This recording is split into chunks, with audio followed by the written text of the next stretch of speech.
જય મહારાજ મિત્રો, આપણે સંતરામ મહારાજના મંદિરે આપણે આવી ગયા છે આજે, જે ચકલાસી ગામમાં આવેલું છે।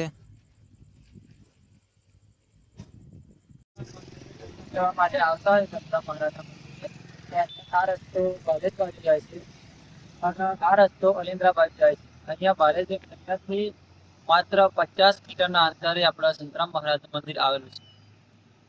આમ સામેથી નડિયાદથી આપણે ભરજ રોડ ઉપર આપણે આ રીતનું જગ્યા છે। આમ આ દુકાનો આવેલી છે અને આ એક મોટું બોર્ડ આવેલું છે। આમ જોડે એક કોમ્પ્લેક્સ મોટો આવેલો છે। આમ તમે જોઈ શકો છો વિડીયોમાં કે જે ડાકોર જવાનો અલિન્દ્રા જવાનો જે રસ્તો છે બંને બાજુ જવાય તે રસ્તે આપણે વળી જવાનું છે। આમ સામે દેખાય છે સંતરામ મહારાજનું ભવ્ય મંદિર, અહીંયા નવું બનાવેલું છે તે દેખાય છે। તેના દર્શન આપણે આજે કરાવીશું।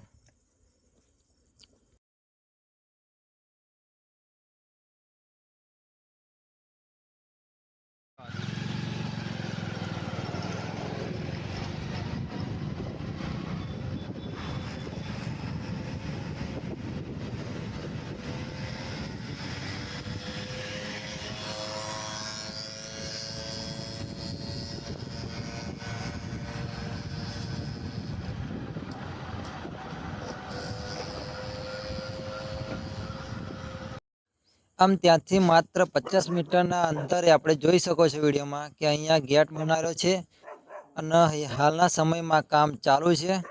તમે વિડીયોમાં જોઈ શકો છો કે કામની પ્રગતિ પર હાલમાં ચાલુ જ છે મંદિરનું। તો અહીંયાથી અંદર એન્ટ્રી કરવામાં આપણે આવે છે, અહીંયાથી અંદર જવાનું। હાલમાં મંદિર સંપૂર્ણપણે ચાલુ થઈ ગયું છે, તમે દર્શન કરવા માટે આવી શકો છો। આમ તમે વિડીયોમાં જોઈ શકો છો કે ભવ્ય સંતરામ મહારાજનું મંદિર મસ્ત એવું નિર્માણ કરવામાં આવેલું છે અહીંયા।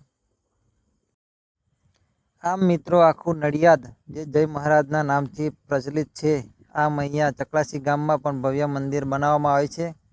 આમ અહીંયા દર્શન કરવા માટે આપણે પણ પહોંચી ગયા છે। પૂનમ હોવાના કારણે ઘણા ભક્તો અહીંયા દર્શન કરવા માટે આવી ગયા છે અને તમે પણ વિડીયોમાં મહારાજના દર્શન કરી શકો છો। જો મિત્રો તમે પણ નડિયાદની આજુબાજુ ફરવા માટે આવ્યા હોય બહારથી, તો અહીંયા ચકલાસી નડિયાદથી માત્ર 7 કિલોમીટરના અંતરે આવેલું છે અને તમે દર્શન અહીંયા કરવા માટે આવી શકો છો। આમ આપણે પણ મહારાજના દર્શન કરી લીધા।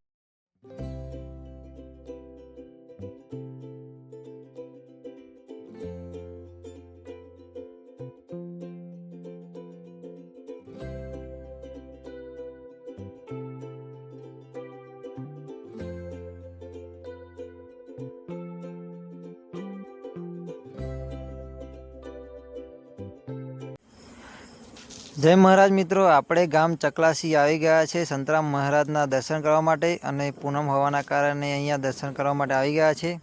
અને એક ભવ્ય મંદિર નડિયાદમાં આવેલું છે જે સંતરામ મહારાજનું મંદિર, અને એક બીજું ભવ્ય મંદિર જે ચકલાસી ગામમાં બનાવવામાં આવ્યું છે। તમે પણ દર્શન કરવા માટે એક વખત જરૂરથી આવો, અને તમે આવ્યા હોય દર્શન કરવા માટે તો કોમેન્ટમાં જય મહારાજ લખી દેજો, અને ના આવ્યા હોય તો એક વખત જરૂરથી સંતરામ મહારાજના દર્શન કરવા માટે આવો।